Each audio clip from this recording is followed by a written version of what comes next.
Assalamualaikum warahmatullahi wabarakatuh. Salam dan bahagia. Baiklah, di sini kami dari kelompok 1 akan mempresentasikan materi tentang hakikat dan ruang lingkup IPS. Sebelum ke materi, saya selaku moderator akan memperkenalkan terlebih dahulu anggota-anggota dari kelompok 1. Yang pertama ada Alvina Aulia Rahma dengan NIM 202151341 selaku pemateri ketiga dan keempat. Yang kedua ada saya sendiri Andera Afrianti dengan NIM 202151099 selaku moderator. Yang ketiga ada Lulu Rizky Nur Solika dengan NIM 201515083 selaku pemateri 5 dan 6. Yang keempat ada Kristina Stefania Kotan dengan NIM 202151118 selaku pemateri 1 dan 2. Dan yang terakhir ada Gali Adi Pangestu dengan NIM 202151101 selaku pemateri 7 dan 8. Baiklah, selanjutnya akan saya persilakan kepada pemateri untuk membacakan materi-materinya.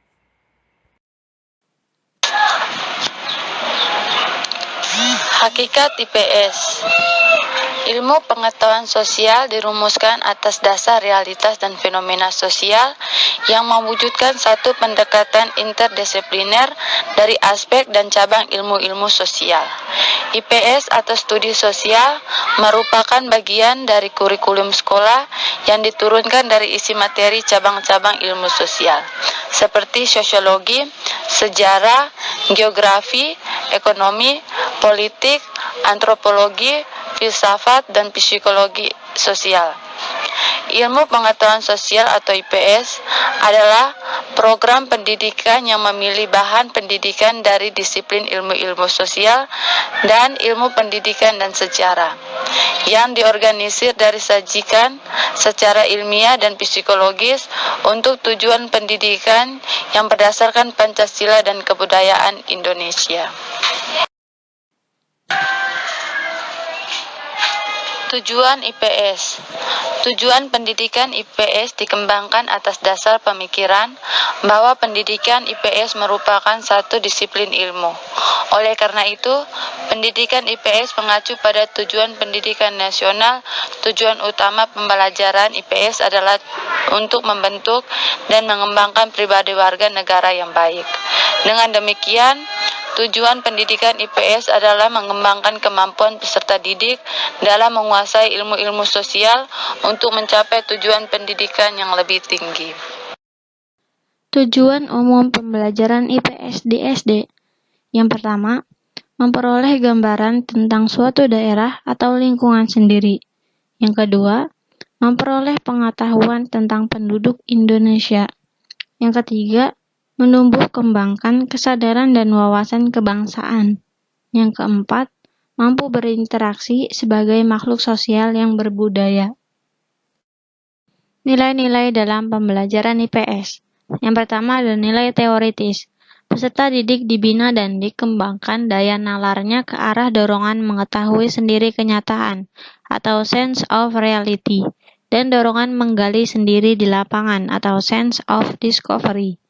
Kemampuan menyelidiki dan meneliti dengan mengajukan berbagai pertanyaan atau sense of inquiry. Mereka bina serta kembangkan. Yang kedua, ada nilai praktis. Pokok bahasan IPS tidak hanya tentang pengetahuan dan konseptual teoritis belaka, melainkan digali dari kehidupan sehari-hari. Misalnya, mulai dari lingkungan keluarga, di pasar, di jalan, dan tempat-tempat lain.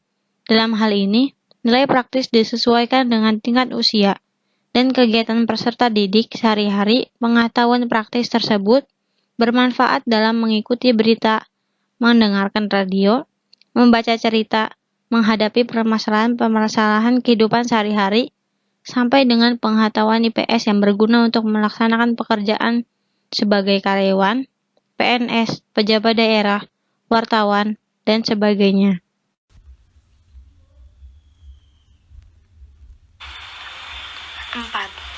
Nilai edukatif. Dalam proses peningkatan perilaku sosial melalui pembinaan nilai edukatif, tidak hanya terbatas pada perilaku kognitif, melainkan lebih mendalam lagi berkenan dengan perilaku afektifnya. Justru, perilaku inilah yang lebih mewarnai aspek kemanusiaan. Melalui pembelajaran, perasaan, penghayatan, sikap, kepedulian, dan tanggung jawab sosial, peserta didik ditingkatkan kepedulian dan tanggung jawab sosial secara nyata. Dikembangkan dalam pembelajaran IPS untuk mengubah perilaku peserta didik, bekerja sama, gotong royong, dan membantu pihak-pihak yang membutuhkan. 5. Nilai ketuhanan. Kenikmatan dari Tuhan Yang Maha Esa berupa akal pikiran yang berkembang dan dapat dikembangkan yang telah membawa manusia sendiri untuk mampu memenuhi kebutuhan dari sumber daya alam yang telah disediakan olehnya, kenikmatan kita sebagai manusia yang mampu menguasai iptek. Menjadi landasan kita untuk mendekatkan diri, meningkatkan iman, dan takwa kita kepada Tuhan Yang Maha Esa.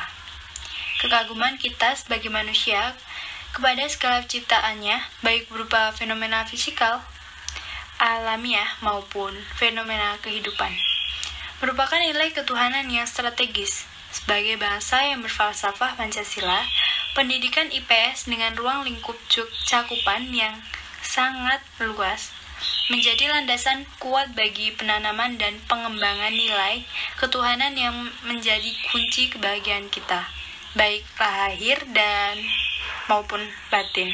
Selanjutnya, ruang lingkup IPS. Secara mendasar, pembelajaran IPS berkaitan dengan berbagai aspek kehidupan manusia. Pada prinsipnya, hakikat yang dipelajari IPS adalah bagaimana mempelajari, menelaah, mengkaji sistem kehidupan manusia di muka bumi. Radius ruang lingkup dikembangkan secara bertahap, sejalan dengan perkembangan tingkat kematangan berpikir siswa. Pada tingkat lanjutan, ruang lingkup dan bobotnya diperluas pada masalah-masalah lingkungan, penerapan teknologi dalam berbagai sektor kehidupan, transportasi, komunikasi, pengangguran, kelaparan, kemiskinan, dan sumber daya.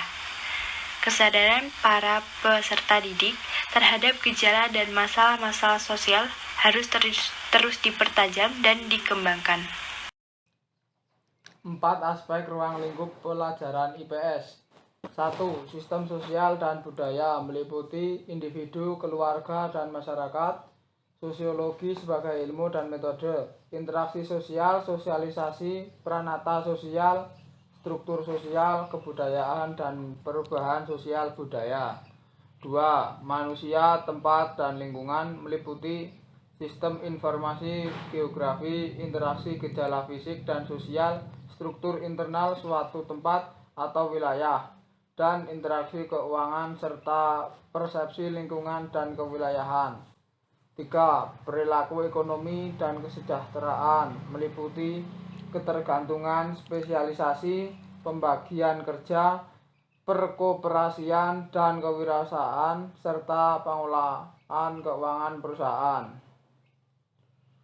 4. Waktu berkelanjutan dan perubahan meliputi dasar-dasar ilmu sejarah, fakta, peristiwa, dan proses. Pembelajaran IPS pada tingkat SD.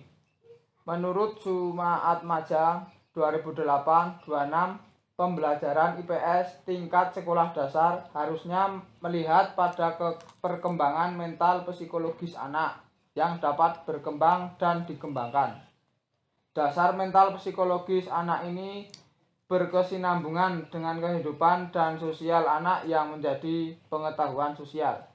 Jadi, pembelajaran IPS sekolah dasar SD merupakan kajian ilmu yang terintegrasi dalam disiplin ilmu-ilmu sosial yang bersifat menyeluruh atau holistik, yang materinya diambil dari rumpun ilmu sosial yang disesuaikan dengan lingkup keadaan sosial masyarakat. Baiklah teman-teman, Sekian presentasi dari kelompok kami. Di sini kami akan membuka sesi tanya jawab, di mana pertanyaan teman-teman sekalian bisa ditanyakan melalui room diskusi di Sepedar ataupun melalui room chat pada saat Google Meet. Dan terima kasih kepada teman-teman sekalian yang telah menyimak presentasi dari kelompok kami. Apabila masih ada kekurangan, kami mohon maaf. Kami harap materi yang telah kami sampaikan bisa bermanfaat untuk teman-teman semua. Akhir kata saya ucapkan, wabillahi taufiq walhidayah.